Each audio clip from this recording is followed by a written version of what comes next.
Hello guys, this is the Betamax man here, and what I have here is a Sanyo branded Betamax VCR. Now, I have been getting some requests and some questions as to whether the well, let me just say that one guy was asking me a question about this front door on the cassette housing, and another question I had was what was the best way to get a tape that is stuck out of one of these Sanyo models. So we're going to try and cover those two issues. Now, one of the issues being is that there was a YouTuber who was commenting on how the door is either staying open or it's staying closed, and it's not raising up and down like it should. So, if I'm interpreting what he's telling me, is that he is having trouble with the door being open like that at all times, or maybe it's closed all the time, or maybe the door is moving back and forth like that and causing issues. Okay. This particular model, okay, there's a lot of the Sanyo, a lot of Sanyo beta machines used this design, and this covers a very large amount of Sanyo BetaCord Betamax VCR machines. So your lid here, the door flap, this has two springs. It has a spring on this side and it has a spring on this side. What those springs are for is to keep the door in the center. It keeps this door where it needs to be. If the door moves back and forth, that's because you've got a spring that is missing. Because this door should not move side to side at all. And if your door is moving side to side, one of your springs is missing. Now there's a rod here as well. And this rod is what the piece slides onto. As you can see, there are springs. Now they're spring loaded. Now there's a spring that has the tip of the spring here goes underneath this tab here. Okay, so that goes underneath the tab, and we'll let you see. As you can see, so let me put a little light on there, and we'll just bring a little light and we'll show you. So as you can see, hopefully you can see that there is indeed try to get it at the right angle so you guys can see the spring, but you can see the spring is underneath this tab here. Okay, then that spring goes and touches up against here. So the spring you can see in there. Okay, see how that spring is behind this tab here. Okay. And then we have a spring that is, the coils are farther apart. So the coils of the spring, you can see, are farther spread out. Where this one, the coils are touching each other. with the spring on the right side, but on the left side the coils do not touch each other. Okay, this is to keep the door perfectly dead center at all times. Now you have a lever here that moves the door up and down. So there's a tab right here, this tab. This tab has to be behind this part here, this piece here, because this is the arm. This arm, as you can see, if you raise it up, let me get my little dental pick and demonstrate this. So you can see that the arm, when that arm lifts, it now raises the door. So if you have lost this spring, you're basically screwed, because without this spring you're not going to have the door sit properly. Your door will move back and forth like this, and the door will either get stuck open or it'll get stuck closed. So, and also if this lever is in behind it, it won't raise the door at all. So that is the two problems with the door piece on these Sanyo models, with the cassette housing, and there's a rod here. Now this rod goes through the hole. There's a hole over here, there's a hole over here, and the rod goes through those two holes. And the spring has to be put on the tip there, on the end, before you push the rod through the hole, because there's a hole here where the rod goes through. So make sure you put the spring in there before you push the rod all the way forward into that hole. Now, the rod has a flat spot on it right there by my finger. That flat spot is there to stop the rod from going in too far. So that's a way to catch it. Now there's a screw that the head of the screw actually touches that flat spot of the end of the rod there. And that is to keep the rod in place. If you don't have that screw in there, it's not going to stop the rod from moving. So these are areas of the cassette housing door mechanism. So this door, you know, as you can see when I lift this arm, now when the tape goes in, when the tape starts to go in, this arm will be able to raise higher than it is now. The door can't raise any higher because there's no cassette inside. So the basket actually has to go all the way back and start to go down before this lever will lift up all the way, because this lever will lift up farther than that, but the basket has to go down inside of it in order for that to happen. Okay, so I hope this helps you. Now if you have lost this spring, okay, or if you've lost that spring, the only real suggestion I can give you is to buy another deck. Get yourself a parts deck. Okay? That is basically the only thing I can tell you, because you're not going to get those springs.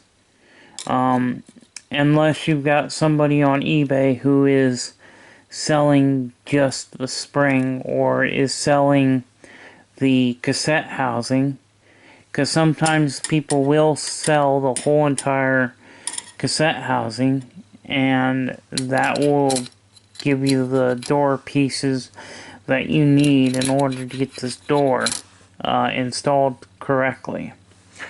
If this door is not installed correctly, it will have problems with sticking. Because the only time this thing is going to stick and move around is because the springs are not in place. So that should take care of question number 1. Now, as for question number 2, how do I get the tape out without damaging it? Well, I've already kind of done a video on this, but we'll do it again. And well, what I'll have to do here is take this plate off, and then I'll have to undo the circuit board, take the screws out of the circuit board here, take the dust shield off, and that I can show you what you can do to get your tape out. There is a motor here. This motor right here is got a pulley on it, which has got a belt on it that connects to another pulley, which has a set of gears on it, which meshes with this set of gears, which has gears on it, and meshes with another set of gears. So this mechanism can be a little difficult for somebody who doesn't know how the mechanism works. So I hope this helps you with the problem with the door flap either staying open like that, or closed, or is moving side to side. Because if you've got those springs are missing, then that's pretty much what your issue is. So I hope this helps you. And what we'll do here is we'll take the screws out. We need to get access to the mechanism itself, and then we can go through some things that happen to these machines that cause them not to thread the tape back into the cassette. So let me get this taken apart, and then we'll go from there, and I'll walk you through some of the problems that occur, and walk you through the steps on how to get your tape out and minimize tape damage. Now, there is no way to get underneath the tape. The idler motor actually is a direct drive motor, or it has it's a motor, and it's got a pulley on it, which then has a belt that goes around it and connects to another pulley, and that moves your idler, that turns your spools. So let me get this apart, and we'll do some further discussions on these machines. Now I'm going to put the front piece, I can put the front piece back on, because we're done talking about the door here. Okay, so we've got the stuff removed, so you can now see and access all of the components, the inner workings of the machine. Now, there are several tape guides, but this is a spring-loaded tape guide that sometimes the tape gets up underneath it if the machine is losing its ability to pull the tape back into its shell. So this particular setup has got this is your brake down here. This brake is what releases the take-up and supply reels. So let's just put a tape in here. Okay, as you can see, you can't get to the idler motor or the pulley or the belt when the tape is inserted. So we're just gonna play it.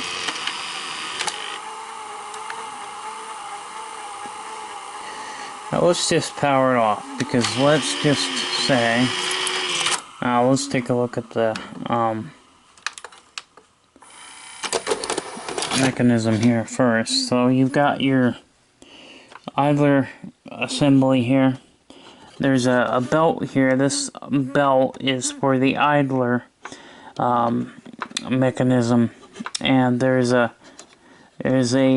usually there's two idler tires, one on the bottom and one on the top, and then you've got your little belt down there for the idler. And if we swing that out of the way, you can see the bottom. Some of the designs are like this one, where they've got a gear for the top portion and a tire for the bottom. And some of them had tire for the top and bottom. But this is basically the same thing. So sometimes the tapes can get up underneath the guides here, and all you can do is just gently pull the tape away and underneath, just pull it away as best as you can. There's really not any method to putting the tape back into its shell. We're gonna actually pull the belt off so that we can simulate what happens to these machines, and that'll give you an idea on what they do when the idler belt is not working. So we're gonna pull that off and we'll do a video. But as you can see, when the tape goes in and you hit play, it's gonna wrap it around the drum.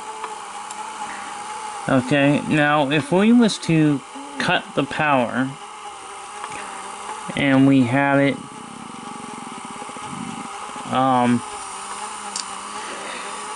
I'm just trying to think of the best way, the best method here to show you what these things do when the idler is not working. Now this has got a little bit of a squeaky idler, which we'll have to put a little oil on there. At some point in time I'm going to have to do some re-lubricating with, grease and oil, and do a lubrication job on this model. But this is one of my personal decks that I use for playing back tapes. So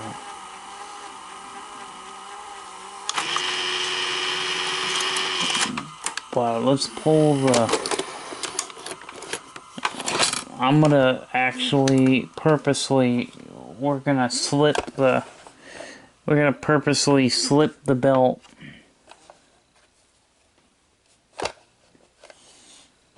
and then I'm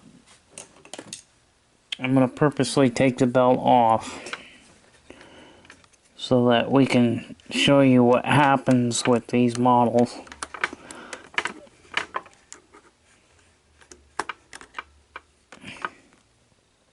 Okay, so we've got the belt just kind of sitting in there, but let's pull the belt completely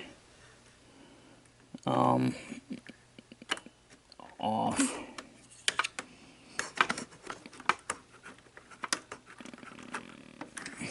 Actually, it should be fine just letting the belt sit in there. So let me see what other tape I have. Here's one that's been spliced. This is an actual test tape, so we'll use that. But let's just say, so when you put this in,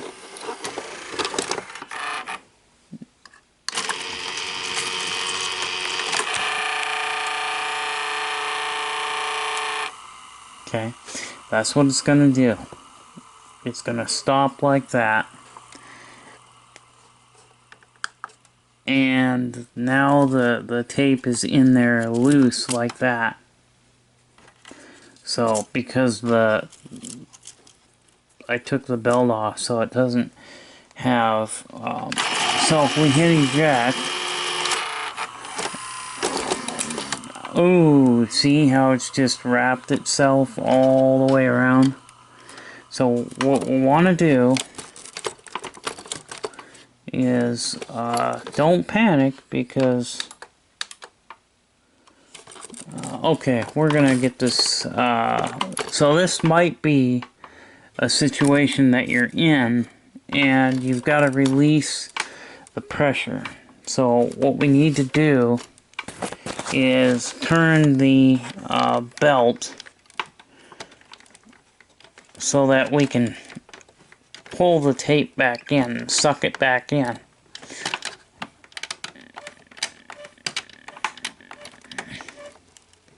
So we got to do that, okay?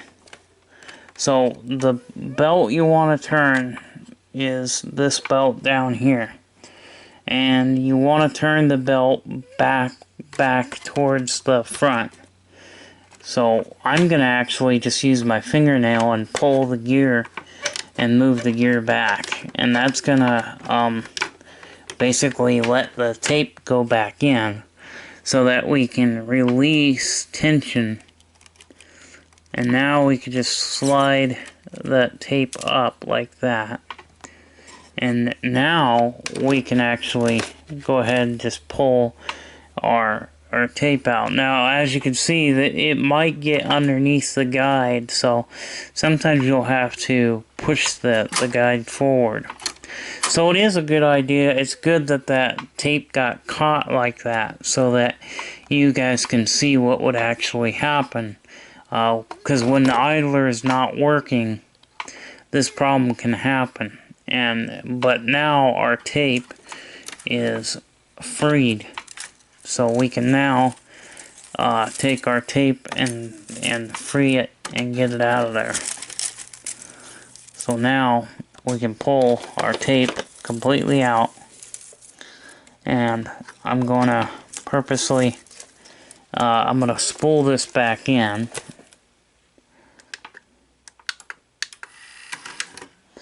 See, when you hit the power off and then power it back on, it'll reset itself. The cassette housing will reset. Okay, so the tape's back in. Now, another note, make sure that the tape does not get behind that back peg there, that plastic piece in the front. Make sure it doesn't go behind it, because if it goes behind it, the tape won't be wrapped around properly, and it'll actually cause a picture problem. So we're going to go ahead and put this back in. Okay, play. Now you notice that it's turning a little bit and then it stops because the idler motor isn't doing anything because the belt's broke, or in this case it's just off. But what happens is the belts get old, they get dry, they get very, very dry, and then they start to crack. So basically they what happens is they dry rot. So they do rot. And what happens is usually when somebody pulls a Sanyo BetaCord out of a basement or buys it off eBay where one has not been used for many years, or you know, who knows how long, but it doesn't matter. The point is that a Sanyo BetaCord that has been sitting for a very long time, and now they go and put a tape in it and hit play, and they notice that, you know, you might get a picture for 1 second and then it'll stop, and then you open the thing up and you can see that the tape has been eaten. So now you can see that the tape,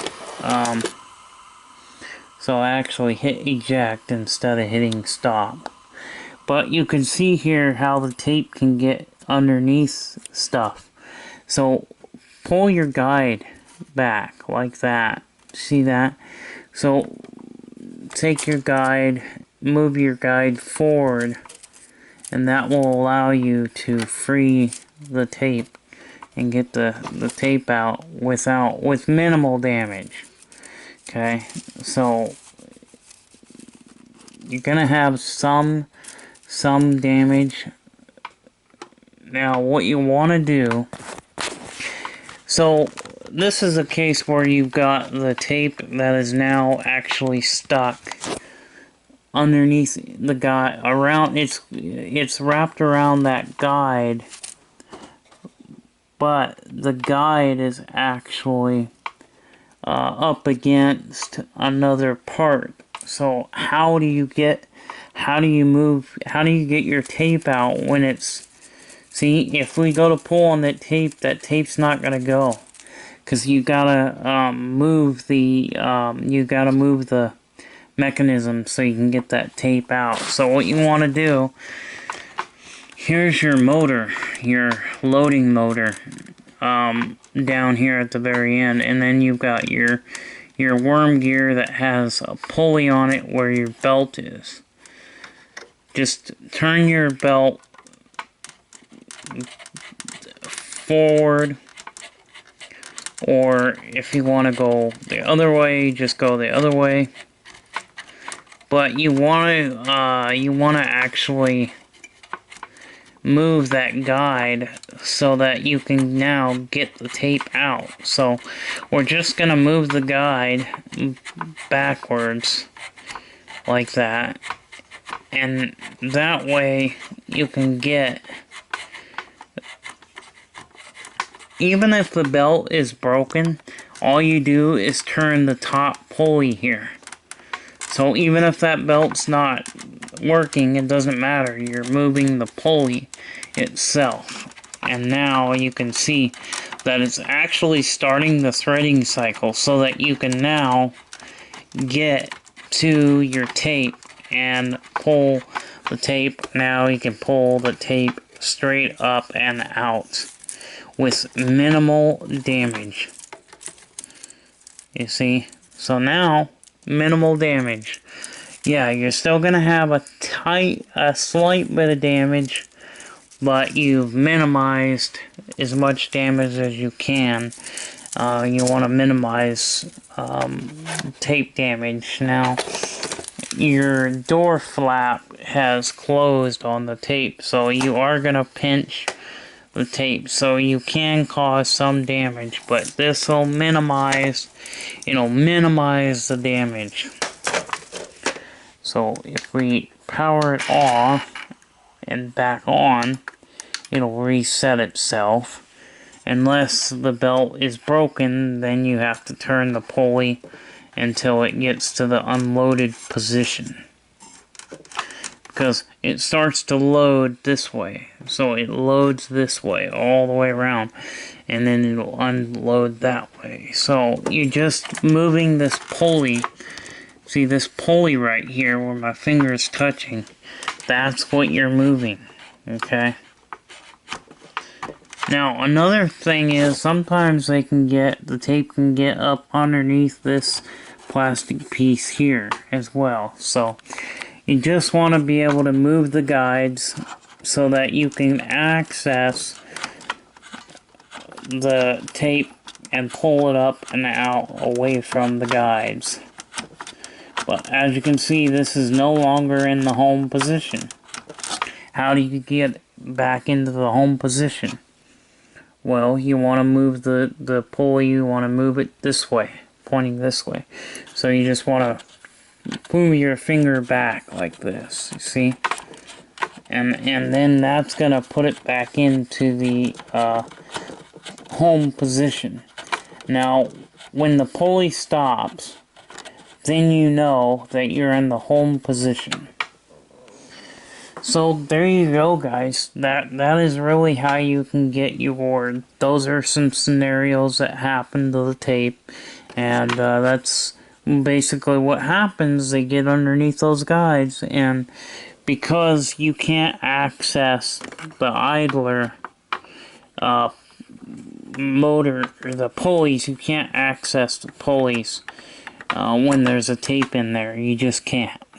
Even if you was to take the bottom panel off, you still can't get access to the pulley because the pulley is actually up above here, so you can't get to it from the bottom side at all. So if you're thinking, oh, we'll just take the bottom panel off, and no, all you'll see is the motor.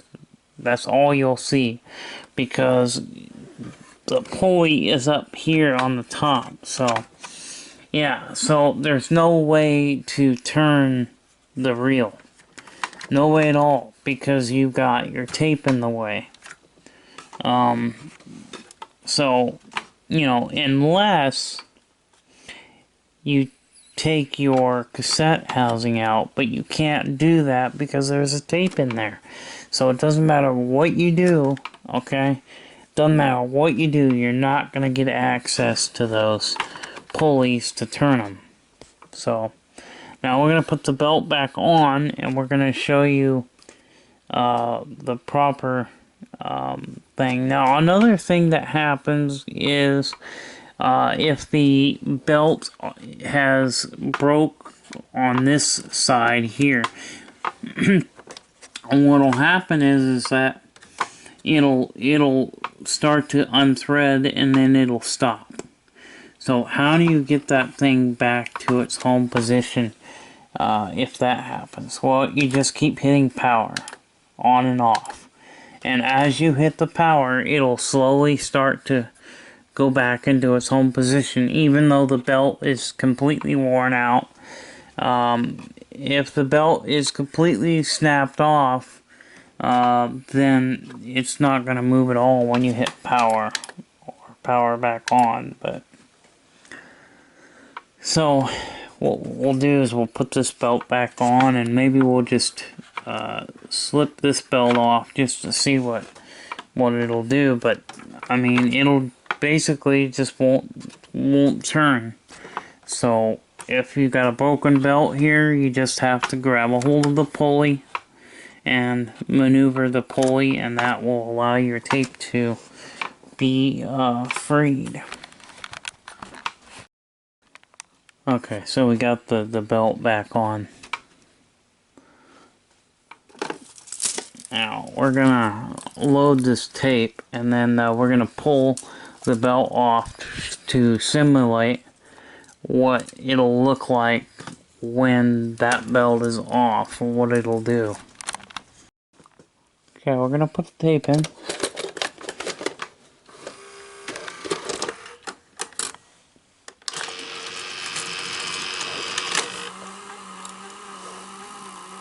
Now, I'm gonna cut power. Okay. Now we're gonna pull the belt. We're gonna slip the belt off. We're just gonna slide the belt right off. Okay, just like that. That way it'll simulate what this thing will do when the belt breaks. So let's power it back and plug it back in. Okay, now we hit power. It wants to turn, but it ain't doing nothing. Now, sometimes you can get it to move a little bit, and then it'll stop, and then it'll move a little bit more, stop. So when that happens, because I thought by taking this off, that might kind of simulate that, but it's not going to do that. So sorry, I'm just trying to think of ways, situations that are going to occur with these when the belts are either slipping or they completely break. And so, you know, like you're wanting to hit and it's turning, and it's not, you know, so that's when the belt completely breaks. But if you got a belt that's slipping, you can have problems where it'll start to unthread and then stop, and it won't go any farther. So you power off and then power back on, and it'll go a little bit further. So, but we're gonna go ahead and power it off.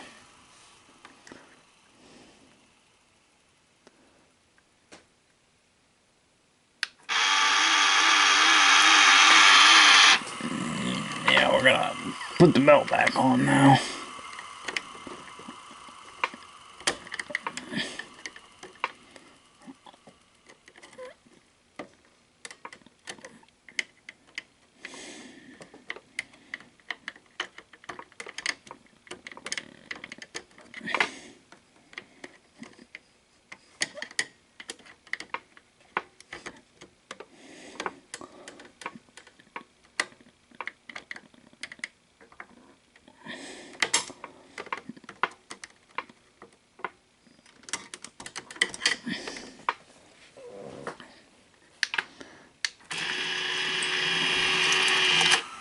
Okay.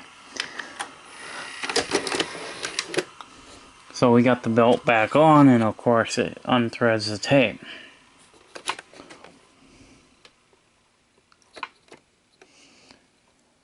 So there's not really any way to simulate the belt on the idler will break sometimes when you put a tape in and you load the tape. Sometimes the belt can actually break, and then that causes, sometimes that'll cause it to unthread so far and then stop and then not go any farther. So when you power on and off, it'll go a little farther, stop. Power it on and off, a little farther, stop. And you just have to keep doing that till you get it to the home position. Okay, and then you can get your tape out. But you move this pulley, and like I showed you, you move that pulley, that'll move the tape guides, so that if the tape is up underneath there, you just move the guides and you can free your tape and get it out. So I hope that this video does help you guys in this issue. And I wanted to do an issue on the front door here, which is what we done. We've already talked about that. We've discussed now about this. So that is pretty much it. That's all I can really do a video on, because I'm doing this video because of requests. So if you guys request to see something, let me know. You know, if you request to see something, or you want to ask me a question, go ahead and ask a question. And I will try and answer it for you as soon as I can. So, anyway, but yeah, I hope this video does help you guys. Okay, so now I've got the plates on. All I gotta do is put the screws back in. Now, for those of you who don't know where the screws are for these plates, I'm going to show you. So this one actually has 3 screws for the dust shield for the video heads. This is not only for dust, but it also shields it from electrical interference. If you get 2 electronics together, sometimes they can send off what's known as electrical interference, and you might have these little lines that will drift through your picture caused by electrical interference, or maybe you'll see these little white lines going through the picture because the video head is picking up noise from other electronics. So they put the shielding plate here to shield that the video head and keep the machine from having those issues. There's a screw here on this side, and that side there's a screw back here, and then there are 2 screws on each side. There's a screw over here, and then vice versa on this side, over here and back over here. So when I put this top plate on, I like to have the cassette loaded because it's easier to get the top piece back on. So just keep that in mind. But I hope this video helps you guys and allows you to be able to understand how to get your tape out with minimal damage. And I say minimal damage because, like we were discussing, there's no way to get to that idler pulley when the tape is inserted, when the tape is in. But there's a screw down in there, straight down in there. You can see if you put your screwdriver all the way down in between these holes, you can undo the front screws. And when you take those front screws out, then there's also screws on each side in the middle, and then there's a couple in the back. So you could lift the chassis up enough to where you can get to those reels, and you could turn those reels by hand and get the tape to go back in to its shell. So by taking the screws out, 2 screws, one here, all the way down at the bottom, you take this shielding plate off. You can get these 2 back ones, and you'll be able to see the ones in the middle. There's one here in the middle, right down in here, and there's one right over here. Okay, so that'll lift the chassis, and if you can lift the chassis up, you will be able to access those reels, and you could stick your finger in there and move the reel.